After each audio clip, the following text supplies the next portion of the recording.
Նուանսներ կա, բայց հիմա տեխնիկապես չգնանք այդտեղ, որտեղ կան կրիպտոակցիաներով ծառայություն մատուցողներ, որոնք որ կենտրոնացված են։ Այո, այդ ամեն ինչը վերահսկվել է։ Ինչը վերաբերում է հիմա զեղծարարություններին, ես ձեր հետ համաձայն եմ, որ բնականաբար թե բանկային համակարգը, թե կենտրոնական բանկը որևէ կերպ չպետք է խուսափի այս հարցից, հա, եւ կոպիտ ասած, եթե ձեր ասածը մի քիչ լայրաղ ասեմ, գցի սպառողի դաշտ։ Այդտեղ մենք տարաձայնություն չունենք, մենք անցած շաբաթ էլ խորհրդի նիստ ենք ունեցել հենց այս հարցի վերաբերյալ, բայց այդտեղ ամենակարևոր բանն է, որպեսզի մենք կարողանանք խնդիրները խորությամբ հասկանանք ինչն է, որովհետև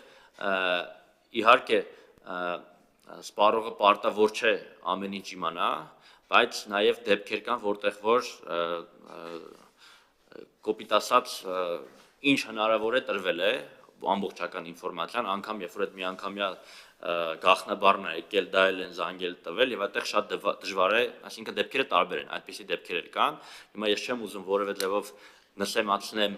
ասենք ամեն հաճախորդի համար այդ գումարը էական խնդիր է, մենք բացարձակապես տեղից չենք խուսափում, մենք հիմա բանկերի հետ երկխոսության արդյունքում այնպես ենք անելու, որ նախ եւ առաջ մինչեւ հանգամանքները չպարզվեն,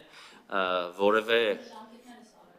դա արված է, այսինքն այդ ժամկետները սառեցնելու, որպեսզի տուժողները խնդիրներ չունենան,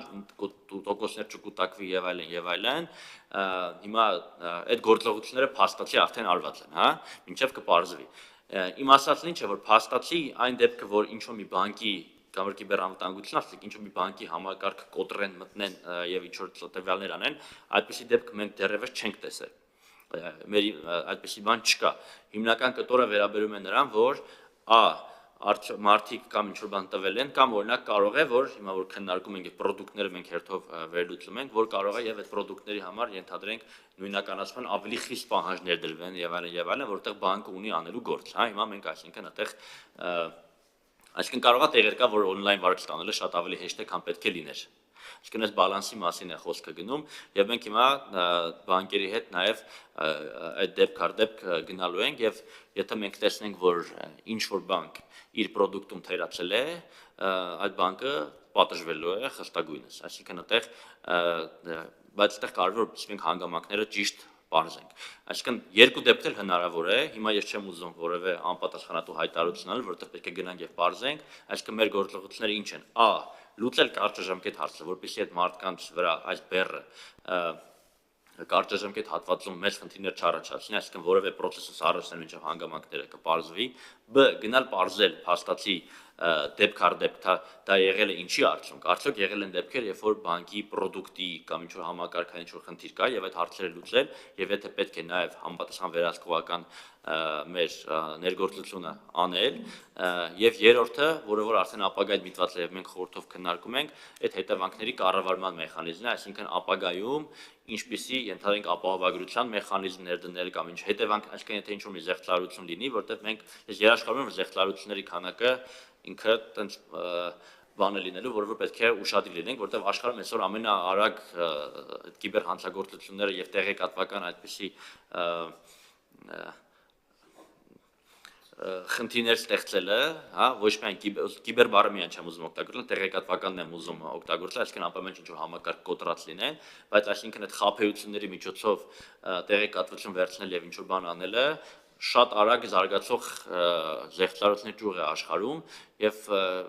պարզ է, որ ինքը երբեք 0 չի լինելու։ Հետևաբար մենք անկախ ամեն ինչից մի քիչ պետք է առաջել նայենք եւ խնդիրը լուծենք ոչ միայն այն տեսանկյունից, որ փորձենք ինչքան նորա կանխարգելել, որովհետեւ այո, պետք է կանխարգելենք, բայց նաեւ համոզված լինենք, որ եթե ինչ որ մի դեպքեր լինելու են, իսկ այդ դեպքերը լինելու են ինչ որ քանակությամբ, հետևանքները ճիշտ կառավարվեն։ Այսինքն, օրինակ մենք ապահովագրության մեխանիզմը կարող է լինել, հիմա տարբեր մեխանիզմներ քննարկում ենք, հա, որ ենթադրենք ինչ որ մինչև ինչ որ գումար, մարդը ապահովագրած է լինում եւ հետո արդեն գործի եթե քրեական գործեր է լինում եւ այդ հանգամանքները կպարզեն թե ով է մեղավոր եղել, բայց այդտեղ ես ուզում եմ շեշտադրել, որ ինչ եմ այսքան ոնց որ լայն ասում, որտեվ իրանք շատ տարբեր են հանգամանքները, մենք դեպք առ դեպք գնում ենք եւ ինքը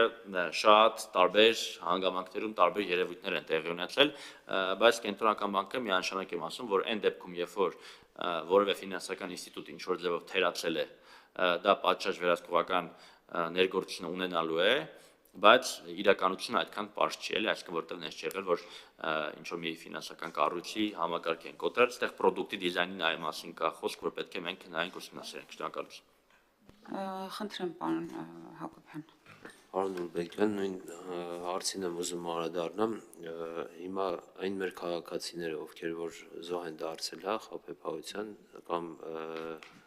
նույնիսկ եթե իրենց մեղավորությամբ եղել տվյալներ են փոխանցել ոչ գիտակցաբար, ինչպես եք տարանջատում այդ դեպքերը եւ բոլոր դեպքերին է վերաբերվում, որ բանկերը սառեցրել են հա ժամկետները կամ վարկի մուծման այդ գրաֆիկի ընթացքը, խնդրեմ այդ հարցին պատասխանեք, նաեւ ես կարծում եմ բոլորին կարելի է ինչ որ մի մոտեցում հա ցուցաբերել, օրինակ եթե խաբեբայության զոհ են դարել, թե իրենք են տրամադրել հա իրենց տվյալները, թե իրենց մեղավորությամբ կոպիտ ասած թե ոչ, կարծում եմ ինչ որ մոտեցում պետք է ցուցաբերել, որպեսզի թեթև լինի, թե տոկոսների մասով, եթե իրենց մեղավորությամբ է օրինակի համար էլի ինչ որ իզև աջակցություն լինի իրենց, որ իրենց վրա չմնա այդ բեռը, որովհետև շատ հայրենակիցներ իրենք այդ հնարավորությունը չունեն հա այդ վճարելու մուծումները անելու, չնախատեսված բեռ է ընկել իրենց ուսերին, կարծում եմ ինչ որ մի բան կարելի անել, որ էլ ավելի մեծ չլինի հա իրենց պատճառված վնասը հետևյալ հետևից։ Շնորհակալություն, տեսեք, կենտրոնական բանկը դիմումները որ ստացել է եւ հենց բանկային համակարգի հետ պայմանավորություն ունի, որ հենց ձեր ասածը անի, որպեսզի այսինքն կարճ ժամկետ հատվածում մինչև հանգամանքները չպարզվեն, այդ մարդկանց կոպիտ ասած ստատուս կոն չի փոխվում, իրենց վրա տոկոսներ չկուտակվեն եւ այլն, որպեսզի իրենց իրավիճակը չվատանա, այսինքն սառեցրել են, ֆիքսել են իրավիճակը, որպեսզի մարդկանց վնաս չլինի։ Հիմա իրական կյանքում շատ բարդ է հասկանալ, թե ինչ հանգամանքներ դա ժամանակատար process է, հա, որտեղ տեսեք, կան դեպքեր, որոնք որ իսկապես մարդիկ ինչ հնարավոր է տվել են, ամբողջ տվյալները տվել են, անգամ որ password-ը գալիս կամ ասենք SMS-ը գալիս, զանգել են, դայել են ասել, SMS-ի կոդներ են ասել, այսինքն ակնհայտորեն իրենք դառել են զեղծարարության զոհ։ Հիմա այդ մարդը ինքը հանցագործ չի, դիտավորությամբ չի արել, իրեն պարզապես խաբել են եւ ինքը դառել է զեղծարարության զոհ։ Այսինքն հիմա մեր խնդիրը որն է, որ հասկանանք, կան արդյոք product-ներ բանկերի, որոնք որ այդ զեղծարարության հավանականությունը մեծացնում են, այսինքն որ կարող է նույնականացման շատ ավելի խիստ պայմանները պետք դնել։ Այսինքն հիմա մենք դա ենք ուսումնասիրում, որպեսզի այդ ամեն ինչը հասկանանք։ Դրա համար կարճաժամկետ հատվածում մենք քաղաքացիների հարցերը լուծում ենք ձեր ասած տարբերակը, որպեսզի իրենց վատ չլինի, մնացածը բայց ուսումնասիրության հարց է։ Բայց նաև մենք չենք կարող բանկերին էլ անտեղի մեղադրել, եթե մինչև վերջ բոլոր տվյալները տալիս ես, բարդ է ունենալ, որպեսզի դե հիմա տեսեք, այսինքն երբ որ խոսում ենք դրա մասին, թե որտեղ են գիծը քաշում, թե ինչքան հեշտ պետք է լինի on-line վարկ տալը, թե բան այդ ռիսկ, այսինքն այդտեղ նուրբ գծի մասին ենք խոսում։ Դրա համար ես ասում որ մենք պետք է հավասարակշռված մոտեցում ցույց տանք։ Այսինքն եթե բանկը որևէ տեղ թերացել է եւ պատշաճ նույնականացման խնդիր կա կամ ինչ որ մի process-ի մոտ խնդիր կա, կենտրոնական բանկը միանշանակ վերահսկողական գործունեություն անել այդ բանկի նկատմամբ։ Բայց միաժամանակ մենք այդ զեղծարարությունների կտորները պետք է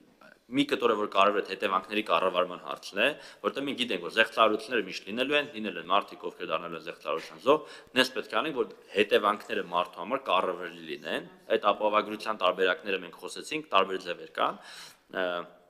ընդ որում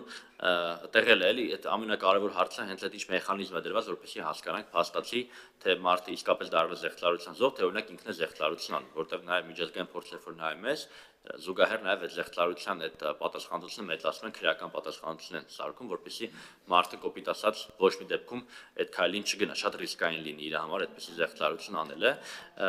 հիմա դրա համար այդ բալանսի մասին է խոսքը գնում այսինքն բանկերը եւ ֆինանսական համակարգը եթե իրենք թերացել են իրենք պարտադիր պետք է դրա պատասխանատվությունը կրեն, այդտեղ կասկած չկա,